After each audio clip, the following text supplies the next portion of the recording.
미국 국방부에서 유출된 내부 문서로 미국이 발칵 뒤집어졌습니다. 여기에는 한국에 대한 얘기가 상당 부분을 차지하고 있어 세계인들의 관심을 불러일으키고 있는데요. 도대체 무슨 일인지 시작 전 구독과 좋아요 꾹 눌러주세요. 안녕하세요. 저는 미국 버지니아주 알링턴에서 일하고 있는 메릴이라고 합니다.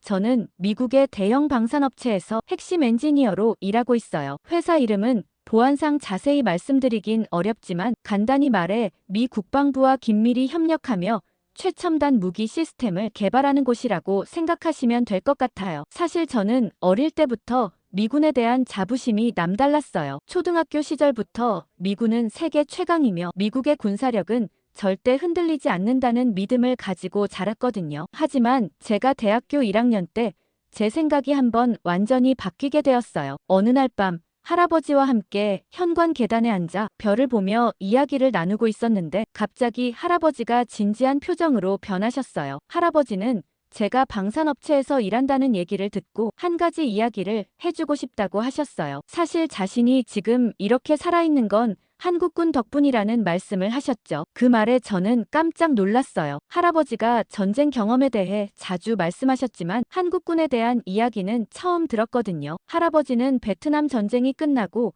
한참 후인 90년대 초반 중동 지역에 군 의무장교로 파병되셨어요. 당시 할아버지는 미 육군 소속 의무장교로 중동에서 평화 유지 임무를 수행하고 계셨죠. 할아버지는 90년대 초 중동에서 의무부대를 이끌고 있었을 때의 일을 들려주셨어요. 당시 할아버지의 부대는 현지 민간인들에게 의료 지원을 제공하는 임무를 맡고 있었다고 해요. 어느 날 오후 할아버지와 의무부대 대원 12명은 의료 장비와 약품을 가득 실은 차량 3대로 외진 마을로 향하고 있었대요. 마을에서 약 5km 정도 떨어진 계곡을 지나는 순간 사방에서 총성이 울렸고 할아버지의 부대는 매복 공격에 걸린 걸 깨달았죠. 할아버지는 무전으로 급히 지원을 요청했지만 그들이 있던 곳은 산악 지형이라 통신이 원활하지 않았고 주 기지에서도 상당히 떨어져 있었다고 하더라고요. 당시엔 이미 운전병 둘이 폭발로 사망했고 의무병 3명도 부상을 입었죠. 그때 갑자기 왼쪽 고지대에서 강렬한 사격 소리가 들려왔고 곧이어 매복해 있던 적들이 혼란에 빠진 걸 느꼈다고 하셨어요. 할아버지는 처음에 어떤 부대가 지원을 온 건지 알 수 없었다고 했어요. 하지만 곧 블랙호크 헬기 한 대가 상공에 나타났고 그 헬기에서 로프를 타고 검은 제복을 입은 군인들이 재빠르게 내려오는 모습을 봤다고 해요. 그들은 놀라운 속도와 정확도로 적진의 침투의 위협을 제거했고 10분도 채 되지 않아 모든 상황이 종료됐죠. 할아버지와 남은 부대원들이 안전지대로 대피했을 때 그제서야 그들이 한국 특수전단 소속이라는 걸 알게 됐다고 했어요. 당시 중동 지역에는 한국군도 파병되어 있었는데 그들 중 일부가 할아버지 부대의 SOS 신호를 감지하고 즉시 출동한 거였죠. 할아버지는 그날 한국 특전사 대원들의 움직임이 얼마나 정확하고 효율적이었는지 아직도 생생히 기억한다고 하셨어요. 마치 무슨 영화 속 장면처럼 그들은 완벽한 팀워크로 위험 상황을 단시간에 제압했다고 해요. 특히 인상적이었던 건 그들의 침착함과 전문성이었다고 강조하셨어요. 그들은 수적으로는 열세였지만 전술적으로는 압도적이었으며 할아버지가 본 가장 효율적인 군사작전 중 하나였다고 평가하셨죠. 할아버지는 그때 미군이 세계 최강이라는 생각이 얼마나 오만한 것이었는지 깨달았다고 말씀하셨어요. 미국인들은 항상 모든 면에서 최고라고 생각했지만 사실은 다른 나라들도 각자의 강점을 가지고 있었고 특히 한국군은 그날 할아버지에게 많은 충격을 줬다고 했죠. 할아버지는 그 경험 이후로 한국에 대한 존경심을 갖게 됐다고 하셨어요. 할아버지가 퇴역한 후에도 한국의 군사 발전에 관심을 가졌고 한국이 점점 더 강해지는 걸 보며 놀라워했죠. 특히 한국이 단순히 미국의 무기를 구매하는 나라에서 이제는 자체적으로 뛰어난 무기 시스템을 개발하는 나라로 성장한 것에 감탄하셨대요. 하지만 막상 방산업체에 다니고 나서 한국의 흔적은 크게 보이지 않았습니다. 그래서 할아버지 이야기를 전설 속의 이야기로만 생각했죠. 단순히 군사 능력이 뛰어나다 정도로 여겼습니다. 그런데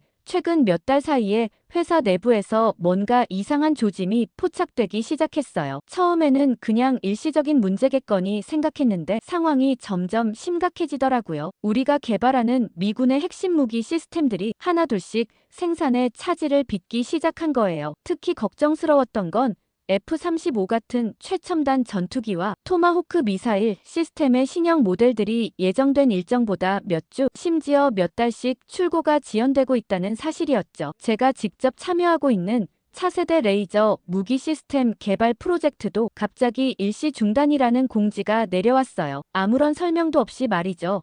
처음에는 단순히 예산 문제인가 싶었는데 회사 내부 분위기가 심상치 않게 느껴졌습니다. 고위 임원들이 자주 긴급 회의를 소집하는 모습이 목격됐고 평소에는 볼 수 없었던 긴장감이 사무실 전체에 감돌았어요. 특별히 문제가 되는 것은 최첨단 무기 시스템에 들어가는 특정 부품들이었어요. 고성능 반도체 칩, 특수 합금으로 만든 센서, 그리고 정밀 광학 장비 같은 부품들이 갑자기 조달되지 않아 생산 라인이 중단될 위기에 처한 거였죠. 이건 정말 이해가 안 되는 상황이었어요. 미국 같은 초강대국이, 그것도 국방 분야에서 부품 조달에 문제가 생긴다는 게 말이 되나요? 저는 정말 혼란스러웠습니다. 더 이상한 건 상부에서는 이 문제에 대해 제대로 된 설명을 하지 않는다는 점이었어요. 매주 열리는 부서 회의에서 저희 팀장님이 일정 지연에 대해 물어볼 때마다 돌아오는 대답은 늘 공급망 이슈를 해결 중입니다라는 모호한 말뿐이었죠. 그것도 더 이상의 질문은 받지 않는다는 듯한 단호한 어조로요. 처음에는 그저 일시적인 문제겠거니 했는데 한 주가 지나고 한 달이 지나도 상황은 나아지지 않았어요. 오히려 더 악화되는 느낌이었죠. 자주 다니던 시험장에서는 테스트할 장비가 없어 한가한 모습이었고 개발팀도 계속해서 계획을 수정하느라 진땀을 빼고 있었어요. 가장 기이한 건 모두가 뭔가 심각한 문제가 있다는 걸 알면서도 정확히 무엇인지는 아무도 모른다는 점이었죠. 그런데 밤에 침대에 누워서도 이 생각이 머릿속을 떠나지 않았습니다. 그냥 우리가 직접 만들면 되는 거 아닌가? 이 단순한 의문이 자꾸만 제 머릿속을 맴돌았어요. 미국에는 세계 최고의 엔지니어들이 많고 첨단 연구시설과 장비도 갖추고 있는데 왜 어떤 부품은 만들지 못하는 걸까? 도저히 이해가 되지 않았어요. 결국 저는 직접 알아보기로 했습니다. 다음 날 아침, 평소보다 일찍 회사에 도착해서 우리가 개발 중인 차세대 레이저 무기 시스템의 설계도를 다시 검토해봤어요. 특히 최근에 조달이 어려워졌다는 부품들에 집중했죠. 그리고 회사 내부 기술 데이터베이스를 통해 그 부품들의 제조 공정과 기술적 특성을 조사했어요. 기술적으로만 보면 우리가 직접 만드는 게 불가능해 보이지는 않았어요. 물론 복잡한 제조 공정이 필요하고 특수한 장비와 기술이 요구되긴 했지만 이론상으로는 미국의 기술력으로 충분히 가능할 것 같았어요. 반도체 분야에서도 미국은 세계 최고 수준이었고 정밀 광학 기술도 우주 망원경을 만들 정도로 뛰어났으니까요. 이런 생각을 정리해서 저는 회사 내 반도체 분야 전문가인 스티브에게 찾아갔어요. 스티브는 이 분야에서 20년 넘게 일해온 베테랑이었죠. 스티브에게 제 생각을 설명했어요. 문제가 되는 부품들을 미국 내에서 직접 생산하는 방안에 대해서요. 이론적으로는 충분히 가능해 보이니 왜 그동안 시도하지 않았는지 물었죠. 스티브의 반응은 예상 밖이었어요. 그는 제 생각이 얼마나 순진한지 설명해 주었죠. 기술적으로 가능하다는 것과 실제로 경제적, 시간적으로 실현 가능하다는 것은 완전히 다른 문제라고요. 특히 반도체 같은 첨단 부품의 경우 생산 시설을 구축하는 데만 수십억 달러와 몇 년의 시간이 필요하다고 했어요. 게다가 단순히 공장을 짓는다고 해서 끝나는 게 아니라 숙련된 기술자와 엔지니어 수천 명이 필요하고 생산 노하우도 쌓아야 한다고 말이죠. 더 충격적이었던 건 미국이 몇몇 첨단 기술 분야에서는 더 이상 선두주자가 아니라는 스티브의 말이었어요. 반도체 생산 기술, 특히 초미세 공정 기술에서는 다른 몇몇 국가들이 미국을 앞서고 있다는 거였죠. 그건 단순히 비용 문제가 아니라 기술력의 차이였어요. 저는 여전히 이해가 안 됐어요. 미국이 어떻게 그런 핵심 기술에서 뒤처질 수 있는 건지요. 스티브는 이게 지난 수십 년간 진행된 글로벌 산업 구조의 변화 때문이라고 설명했어요. 미국 기업들이 비용 절감을 위해 제조업을 해외로 이전하면서 중요한 제조 기술과 노하우가 함께 빠져나갔다는 거였죠. 그 결과 몇몇 핵심 분야에서는 미국이 더 이상 기술적 우위를 유지하지 못하게 되었다고요. 그러면서 우리가 겪고 있는 문제는 단순히 부품이 없어서가 아니라 그 부품을 만들 수 있는 능력이 없다는 거라고 말했어요. 물론 시간과 자원을 충분히 투자하면 가능하겠지만 당장은 어렵다는 말에 좌절할 수밖에 없었어요. 그러던 어느 날 아침 갑작스레 제 회사 이메일에 CEO 비서 명의의 메시지가 도착했어요. 메릴 엔지니어님, 오늘 오후 3시 15층 회의실로 오시기 바랍니다. 세부 내용은 현장에서 안내드리겠습니다. 라는 짧지만 긴장감 도는 내용이었죠. 전에 없던 일이라 약간 불안한 마음이 들었어요. 내가 뭘 잘못했나? 아니면 구조조정 대상인가? 온갖 생각이 머릿속을 맴돌았죠. 정확히 오후 3시에 15층 회의실에 도착했는데 문이 굳게 잠겨 있더라고요. 잠시 망설이다 노크를 했더니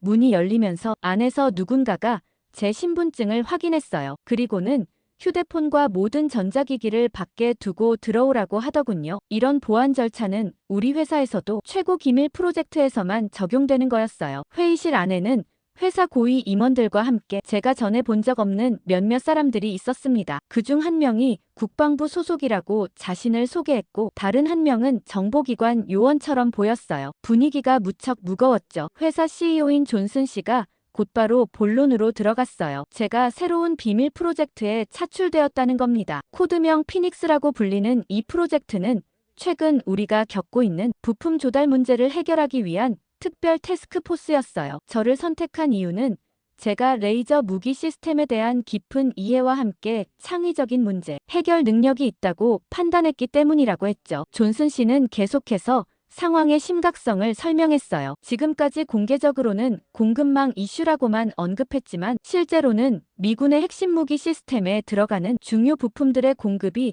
중단될 위기에 처했다는 거였죠. 특히 문제가 되는 건 어떤 특정 국가에서 들어오던 부품이었는데 국제 정세 변화로 인해 그 공급이 불안정해졌다고 했어요. 어떤 국가인지는 구체적으로 언급하지 않았지만 곧 알게 될 거라고 했죠. 프로젝트의 목표는 분명했어요. 첫째, 부족한 부품을 대체할 수 있는 기술적 해결책을 찾는 것. 둘째, 새로운 공급망을 구축하는 것. 그리고 우선순위는 무조건 첫 번째였죠. 미국 내에서 생산 가능한 대체품을 빠르게 개발하는 게 시급했거든요. 존슨 씨의 설명이 끝나자 국방부 관계자가 자리에서 일어났어요. 그는 이 문제가 단순한 기업 차원의 이슈가 아니라 국가 안보와 직결된 중대한 사안이라고 강조했습니다. 그래서 제가 지금부터 하게 될 모든 일은 최고 기밀로 분류되며 가족에게조차 언급해서는 안 된다고 당부했죠. 미팅이 끝나고 나오니 머릿속이 복잡했어요. 뭔가 중요한 임무를 맡게 된 것 같은 자부심도 있었지만 한편으로는 불안감도 컸죠. 국가 안보와 직결된 문제라니 이건 제가 지금까지 맡았던 그 어떤 프로젝트보다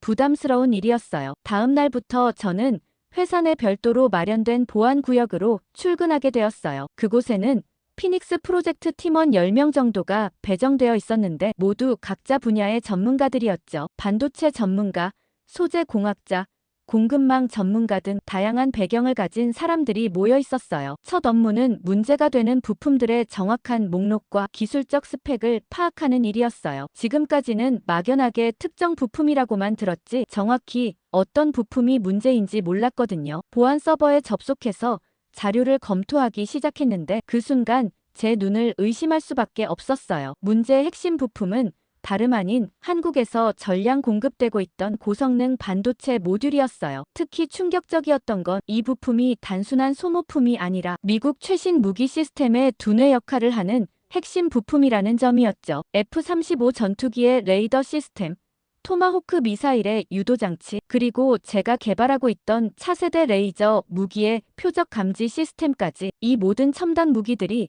한국산 반도체 모듈 없이는 제대로 작동하지 않는다는 사실을 알게 된 거예요. 이건 정말 충격적인 발견이었어요. 그동안 저는 미국이 군사기술 분야에서 절대 우위를 점하고 있다고 믿어왔는데 알고 보니 우리가 자랑하던 첨단 무기들이 사실상 한국 부품에 의존하고 있었다니 머릿속이 혼란스러웠어요. 더 놀라운 건 이 한국산 부품의 기술적 우수성이었어요. 자세한 스펙을 분석해보니 이 반도체 모듈은 현재 미국 내에서 생산 가능한 것보다 성능이 최소 30% 이상 뛰어났고 전력 효율성과 내구성 면에서도 월등했습니다. 특히 극한의 환경에서도 안정적으로 작동하는 특성은 군사용 장비의 필수적인 요소였죠. 저는 해당 부품을 개발한 한국 기업에 대해 더 조사해봤어요. 이 회사는 원래 가전제품용 반도체를 생산하던 중견기업이었는데 약 15년 전부터 특수 목적용 반도체 개발에 집중 투자했다고 해요. 그리고 놀랍게도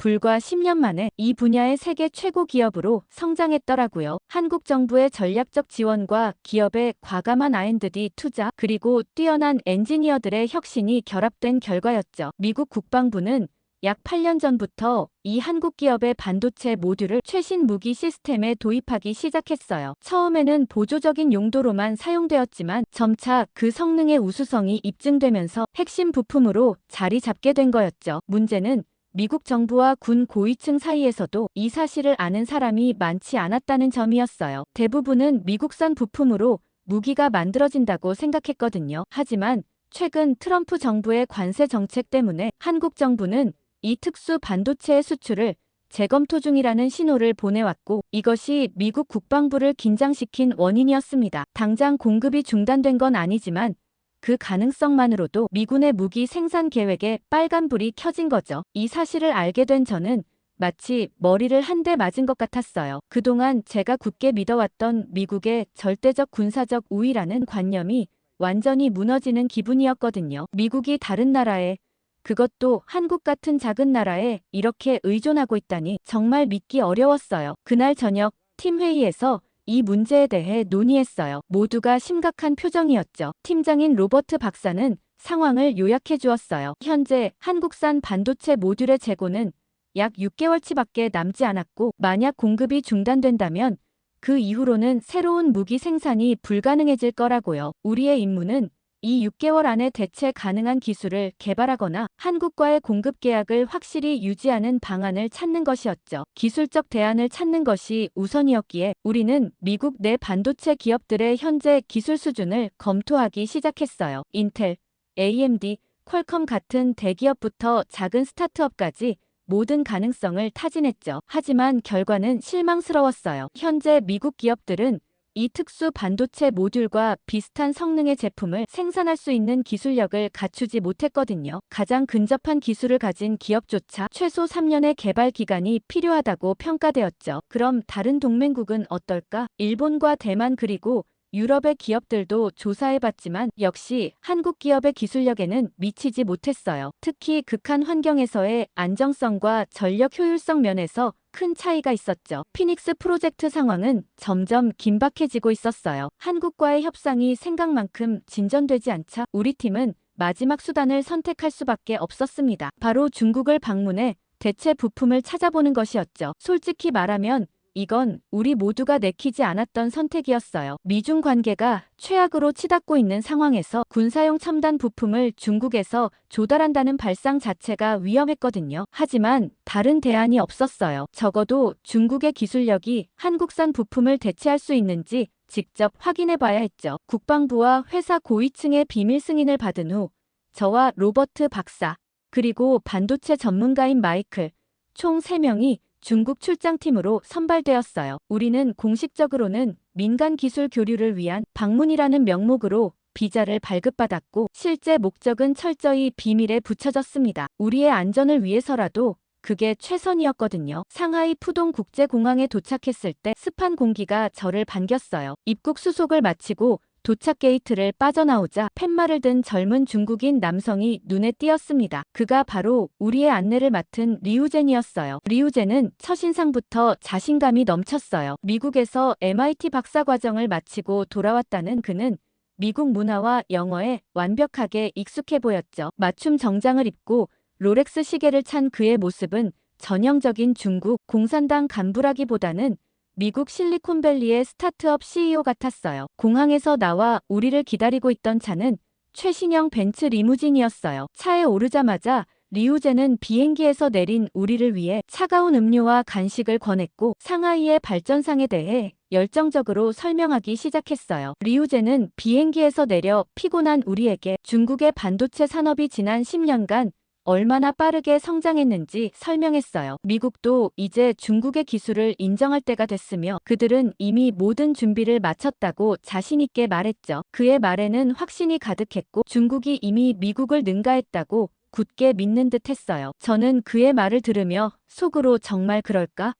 라는 의문이 들었지만 일단 직접 확인해 보기로 했어요. 미국에서도 중국의 기술 발전 속도에 대한 보고서를 많이 접했지만 실제로 얼마나 발전했는지는 직접 봐야 알 수 있으니까요. 차량이 상하이 시내를 통과하는 동안 창밖으로 보이는 풍경은 압도적이었어요. 끝없이 이어지는 마천루들, 최첨단 디지털 광고판들, 그리고 곳곳에 보이는 건설 현장들. 이 도시는 마치 미래에서 온 듯 했습니다. 뉴욕이나 LA도 이 정도로 미래지향적인 도시 풍경은 아니었어요. 리우제는 우리 일행을 호텔에 체크인할 시간도 주지 않고 곧바로 저녁 식사 장소로 안내했어요. 그는 특별한 환영 만찬을 준비했으며 회사의 최고 임원들이 모두 기다리고 있다고 말했습니다. 차가 도착한 곳은 상하이에서도 손꼽히는 최고급 레스토랑이었습니다. 정문부터 금빛으로 장식된 대리석이 눈부셨고 입구에는 전통 복장을 한 직원들이 줄지어 서서 우리를 맞이했어요. 안으로 들어서자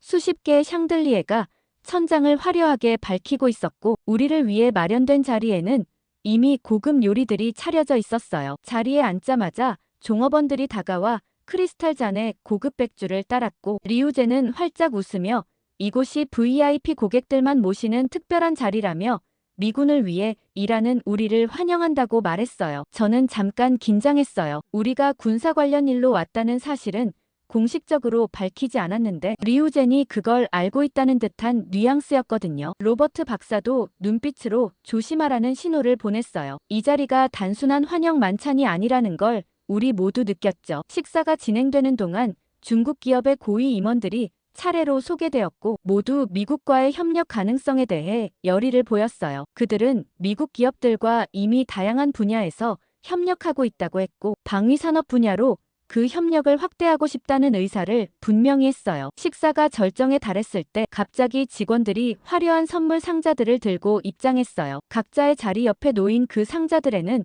고급 도자기 세트, 중국 전통 공예품, 심지어 희귀한 중국 차까지 담겨 있었어요. 그것도 각자의 취향과 관심사에 맞춰서 말이죠. 저는 이런 접대에 당황스러웠어요. 그들이 우리에 대해 상당히 깊이 조사했다는 사실이 드러났거든요. 저는 이 모든 접대가 단순한 환영 의식이 아니라는 걸 직감했어요. 리우젠과 그의 동료들은 지나칠 정도로 미국과 협력하고 싶어 했고 강한 로비가 느껴졌어요. 이런 상황은 전형적인 중국식 비즈니스 관행일 수도 있지만 방위산업 분야에서는 경계해야 할 신호였습니다. 하지만 저에게는 고급 식사나 비싼 선물보다 훨씬 중요한 것이 있었어요. 바로 그들이 생산할 수 있는 제품의 품질이었죠. 결국 우리가 중국에 온 목적은 한국산 부품을 대체할 만한 품질의 제품을 찾는 것이니까요. 만찬이 끝나갈 무렵 저는 더 이상 시간을 낭비하지 않기로 결심하고 단도직 입적으로 제품을 직접 볼 수 있는지 물었어요. 제 질문에 분위기가 잠시 어색해졌어요. 리우제는 능청스럽게 웃으며 당연히 가능하다고 대답하면서 내일 아침 공장을 보여주겠다고 말했지만 저는 그가 자신감과는 달리 약간의 머뭇거림을 보였다는 걸 놓치지 않았어요. 호텔로 돌아오는 차 안에서 로버트 박사는 조용히 주의사항을 상기시켰어요. 우리가 본 것과 들은 것을 모두 기록하되 어떤 기술 정보도 중국 측에 넘겨서는 안 된다는 거였죠. 그리고 무엇보다 우리가 구체적으로 어떤 부품을 찾고 있는지 절대 언급하지 말라고 당부했어요. 다음 날 아침 우리는 상하이 외곽에 위치한 반도체 공장을 방문했어요. 외관상으로는 정말 인상적이었습니다. 최첨단 설비를 갖춘 대규모 클린룸, 최신식 자동화 시스템, 그리고 수백 명의 엔지니어들이 분주히 일하는 모습이 보였어요. 리우제는 이 모든 것이 중국 정부의 반도체 굴기 전략의 일환으로 지난 5년간 집중 투자한 결과라고 자랑스럽게 설명했어요. 하지만 마이클이 기술적인 질문을 던지기 시작하자 상황이 달라졌어요. 최신 공정 기술에 대한 질문, 수율에 관한 질문, 특수 환경에서의 안정성 테스트 방법론 등 구체적인 기술적 질문들에 중국 엔지니어들의 답변은 점점 모호해지기 시작했어요. 그리고 마침내 우리가 샘플 제품을 요청했을 때 진실이 드러났어요. 그들이 보여준 제품은 기본적인 사양은 만족했지만 우리가 필요로 하는 특수 성능 기준에는 크게 미치지 못했어요. 특히 극한 환경에서의 안정성 테스트 결과는 한국산 제품에 비해 현저히 떨어졌죠. 더 충격적인 사실이 하나 더 있었어요. 마이클이 샘플 제품을 자세히 살펴보다가 발견한 건데 그 디자인이 한국산 제품과 너무 유사했어요. 마치 한국산 부품을 분해하고 분석해서 만든 것처럼 보였죠. 마이클은 저에게 눈짓으로 이 사실을 알렸고 저도 곧 그 유사성을 확인할 수 있었어요. 그날 오후 우리는 다른 두 곳의 중국 기업도 방문했지만 상황은 비슷했어요. 모두 화려한 외관과 자신감 넘치는 홍보에 비해 실제 기술 수준은 기대에 미치지 못했고 몇몇 업체는 노골적으로 한국산 부품을 참고했다며 자랑스럽게 말하기도 했어요. 세 번째 방문지에서 마이클은 더 이상 참지 못하고 기술 책임자에게 왜 이런 중요한 부품을 역설계에 의존하느냐고 직접적인 질문을 던졌어요. 그 질문에 중국 엔지니어는 의외로 솔직하게 대답했어요. 그들도 독자적인 설계를 원하지만 아직은 배우는 단계이며 지금은 선진 기술을 흡수하고 이해하는 과정이라고 설명했습니다. 그리고 5년 후에는 그들만의 혁신적인 설계로 세계를 놀라게 할 것이라고 말했죠. 호텔로 돌아오는 길에 우리 3명은 모두 침묵에 잠겼어요. 이번 방문을 통해 확실해진 것, 적어도 현재 시점에서 중국은 한국산 부품을 대체할 수 있는 기술력을 갖추지 못했다는 사실이었죠. 그들의 자신감과 화려한 시설에도 불구하고 실제 기술 수준은 한국에 비해 최소 5년에서 10년은 뒤처져 있었어요. 호텔 로비에서 리우젠이 저희에게 내일의 일정을 설명하려고 했지만 로버트 박사는 정중하게 거절했어요. 우리가 본 것만으로도 충분하다는 이유였죠. 리우젠의 표정이 잠시 굳어졌지만 어쩔 수 없다는 눈빛이었죠. 결국 저희에게 남은 유일한 대안은 한국이었죠. 로버트 박사는 일전에 있었던 한국과의 협상이 교착 상태에 빠진 상황이지만 직접 방문해서 마지막 노력을 기울여보자고 제안했어요. 이번에는 단순히 공급 계약을 논의하는 수준이 아니라 한국의 기술력을 제대로 이해하고 진정한 동반자 관계를 구축하는 방향으로 접근해야 한다고 했죠. 그렇게 중국 방문 직후 저는 로버트 박사와 함께 한국행 비행기에 올랐어요. 비행기 안에서 한국 방위산업에 대한 최신 보고서를 검토하며 저는 얼마나 이 나라에 대해 무지했는지 다시 한번 실감했습니다. 한국은 이미 세계 10위권 방산 수출국으로 성장해 있었고 특히 전자 및 정밀 부품 분야에서는 세계적인 경쟁력을 갖추고 있었어요. 저희를 맞이한 한국 기업의 대표 김민준 이사는 중국의 리우젠과는 완전히 다른 스타일이었어요. 과장된 환대나 화려한 수사 대신 그는 간결하고 정확한 표현으로 일정을 안내했고 저희의 방문 목적을 정확히 이해하고 있었죠. 그의 태도에서는 자신감이 느껴졌지만 그것은 과시하기 위한 것이 아니라 자신의 기술에 대한 진정한 확신에서 비롯된 것 같았어요. 서울 시내 호텔에 짐을 풀자마자 저희는 바로 한국 기업의 연구개발센터로 향했어요. 중국에서는 마지막 날에야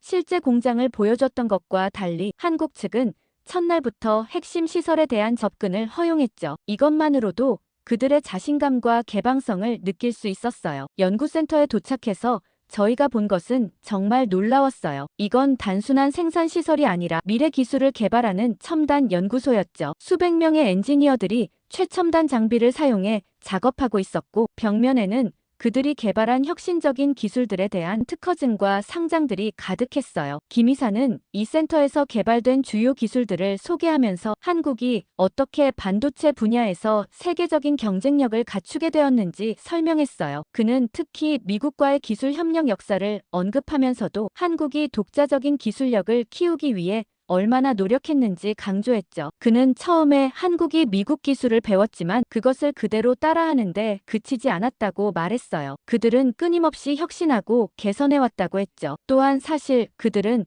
미국 정부의 압력에도 불구하고 방산 산업을 자국 기술로 지켜왔다고 자부심을 느끼며 말했습니다. 그 말을 듣고 저는 깜짝 놀랐어요. 어떤 압력인지 물어보니 김 이사는 과거 미국이 한국의 자체 방산 기술 개발을 제한하려 했던 여러 사례들을 언급했어요. 한국형 전투기 개발 과정에서의 기술 이전 제한, 미사일 사거리 제한 협정 등 미국이 동맹국이면서도 한국의 독자적 방위 능력 발전을 여러 방식으로 저지해왔다는 거였죠. 그럼에도 불구하고 그들은 포기하지 않았다고 김 이사가 설명했어요. 오히려 그런 제약이 그들 고유의 기술을 개발하는 동기가 되었다고 했죠. 미국이 기술 이전을 거부하면 그들은 더 나은 기술을 만들어냈다고 했습니다. 다음 날 저희는 실제 생산 공장을 방문했어요. 그리고 그곳에서 본 광경은 제 기대를 훨씬 뛰어넘었습니다. 공장은 거의 완전한 자동화 시스템으로 운영되고 있었어요. 사람의 손이 거의 닿지 않는 생산 라인에서 로봇들이 정확하게 부품을 조립하고 있었고, 인공지능 시스템이 실시간으로 품질을 모니터링하고 있었죠. 공장 관리자는